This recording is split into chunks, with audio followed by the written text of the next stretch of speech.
देश में ईडी जो लगातार छापेमारी कर रही है और करोड़ों करोड़ों रुपए भ्रष्ट लोगों से रिकवर कर रही है। पिछले दिनों ही लगभग 1 लाख करोड़ रुपए ईडी ने रिकवर किए हैं।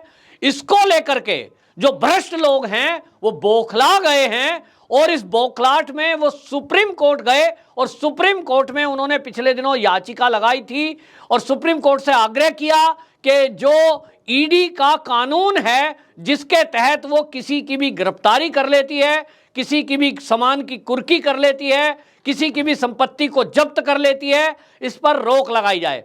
तो सुप्रीम कोर्ट ने उस पर रोक लगाने को मना कर दिया था और उसके बाद ईडी की कार्रवाई जारी रही थी। हालांकि उसको लेकर के फिर से एक बार ये कुछ लोग कोर्ट में पहुंचे हैं और उसमें कपिल सिब्बल जो जाने माने वकील है और कांग्रेस के पूर्व नेता हैं, और इसी में आपको बताएं अभिषेक मनु सिंघवी, कार्तिक जो चिदम्बरम, ये लोग कोर्ट पहुंचे और इन्होंने कहा सुप्रीम कोर्ट में याचिका लगाई है और इन्होंने ये विजय मदन लाल चौधरी बनाम भारत संघ के मामले 27 जुलाई के जो सुप्रीम कोर्ट का फैसला है उस पर पुनर्विचार याचिका दाखिल की है और सुप्रीम कोर्ट से आग्रह किया है कि इस पर पुनर्विचार किया जाए कि ईडी को जो ये अधिकार दिए गए हैं नए कानून के तहत ये सही हैं या नहीं, इस पर रोक लगाई जाए। तो अब सुप्रीम कोर्ट उसको स्वीकार कर चुका है और याचिका को स्वीकार कर लिया है सीजेआई एनवी रमना ने और कहा है कि ठीक है,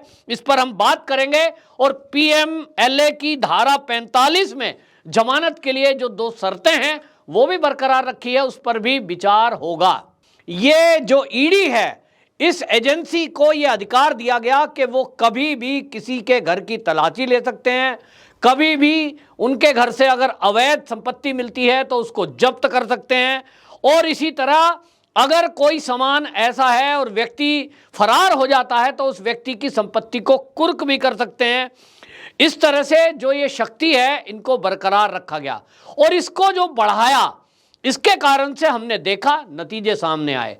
ये जो कानून में परिवर्तन हुआ, मोदी सरकार ने जो ये अमेंडमेंट किया, ईडी को जो अधिकार ज़्यादा मिले, इसके बाद ईडी जो ताबड़तोड़ एक्शन ले रही है और जो ताबड़तोड़ छापेमारी हो रही है, उसका नतीजा आज आप देखिए कि नवाब मलिक जो कि महाराष्ट्र के मंत्री थे जेल के अंदर बंद हैं, अनिल देशमुख जिनके ऊपर आरोप लगा के 100 करोड़ रुपया हर महीने पुलिस के जरिए वसूली करवा रहे थे, वो जेल के अंदर बंद हैं, संजय राउत जिनको पत्राचाल के घोटाले में ये खुलासा हुआ कि सरकार की 47 एकड़ जमीन बेचकर बिल्डरों को दे दी गई और उसमें करोड़ों रुपए कमाए, जेल के अंदर बंद हैं। इसी तरह इस ईडी की कार्रवाई से पश्चिम बंगाल के पार्थ चटर्जी ईडी की जेल में बंद हैं।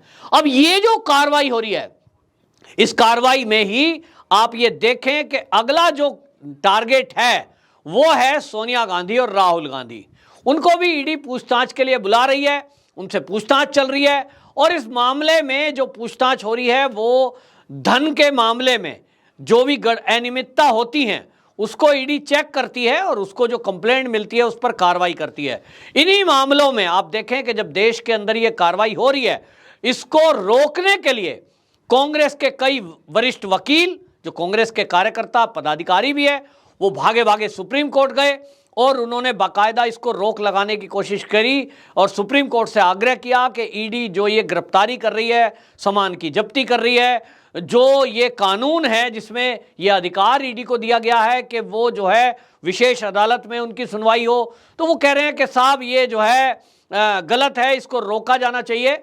सुप्रीम कोर्ट में जुलाई महीने में ये एप्लीकेशन लगाई गई थी और इस एप्लीकेशन लगाने में आपको बता दें जो कांग्रेस के जो पुराने लीडर हैं और आजकल वो समाजवादी में हैं, कपिल सिब्बल सुप्रीम कोर्ट के जाने माने वकील हैं, अभिषेक मनु सिंघवी, ये लोग सुप्रीम कोर्ट में गए थे और कांग्रेस के कार्ति चिदम्बरम, क्योंकि कार्ति चिदम्बरम और उनके पिता पी चिदम्बरम, इनके ऊपर भी केस दर्ज है, मामला सब जुडिशियल है और अब इनकी भी गिरफ्तारी कभी हो सकती है, अभी भी जमानत पर है और इसलिए इन सबको लग रहा है कि इसके अधिकार क्षेत्र को अगर कम कर दिया जाए, सुप्रीम कोर्ट इसमें हस्तक्षेप कर दे तो शायद इन सब की जान बच जाए। और सबसे ज़्यादा आप देखें कि देश के अंदर हलचल तब हुई जब राहुल गांधी और सोनिया गांधी को लगातार ईडी ने पूछताछ के लिए बुलाया। उनकी गिरफ्तारी तो खैर नहीं हुई है, ईडी अभी मामलों की तथ्यों की जांच कर रही है और कभी भी गिरफ्तारी हो ही सकती है। इसी तरह हमने देखा कि दिल्ली में जो शराब नीति थी, इसमें एक घपले घोटाले की शिकायत आई। हालांकि अभी उसमें सीबीआई की रेड हुई है मनीष सिसोदिया जो उप मुख्यमंत्री हैं उनके घर पर, लेकिन अब कहा जा रहा है कि वो मामला क्योंकि पैसों से जुड़ा हुआ है, घोटाला हुआ है, इस मामले में सीबीआई ईडी को ये केस ट्रांसफर कर सकती है। और ईडी के पास इतने अधिकार हैं कि जो केस उसके पास आया और उसके पास अवैध संपत्ति मिली तो समझ लो वो फिर जेल में गया, वो बाहर आता नहीं। तारीख पे तारीख मिलती रहती है, व्यक्ति को जमानत तक नहीं मिलती है। ये सख्त कानून ये जो बनाया है ये काबिले तारीफ है और इसके कारण से आज आप अंदाजा लगाइए कि अभी अगर मैं बात करूं ईडी के पिछले दिनों की कार्रवाई की तो 1 लाख करोड़ रुपए की संपत्ति जब्त की गई है। अब ये 1 लाख करोड़ रुपया ये सरकार के खाते में आया है। इससे कितनी सड़कें, कितने अस्पताल, कितने जो है विकास के काम, कितने स्कूल बन सकते हैं। ये पैसा कुछ मुट्ठी भर लोगों ने अपनी बैंकों में, जेबों में और अपने मकान की दीवारों में छुपा के रखा हुआ था। सवाल ये है कि ये जो पैसा है, ये देश का पैसा, क्या ये पैसा ये जनता का कुछ मुट्ठी भर लोगों की जेब में होना चाहिए था? सब लोग कहते हैं कि नहीं, होना तो नहीं चाहिए था। जनता का पैसा जनता को मिलना चाहिए और जनता के विकास के काम में आना चाहिए। बात करें तो मोदी जी की, मोदी जी ने लाल किले की प्राचीर से बाकायदा 15 अगस्त 2022 में जो भाषण दिया उसमें उन्होंने ये स्पष्ट चेतावनी दे दी विपक्ष को, कितना भी हल्ला कर लो, जिन्होंने लूटा है लौटाना पड़ेगा। ये एक वाक्य में मोदी जी का सारा सार है कि जिन्होंने लूटा है वो लौटाना पड़ेगा। इसके बाद उनमें भी बौखलाहट हो गई, उन विपक्षियों में जिनके घर अभी रेड नहीं हुई है लेकिन उन्होंने लूटा हुआ है।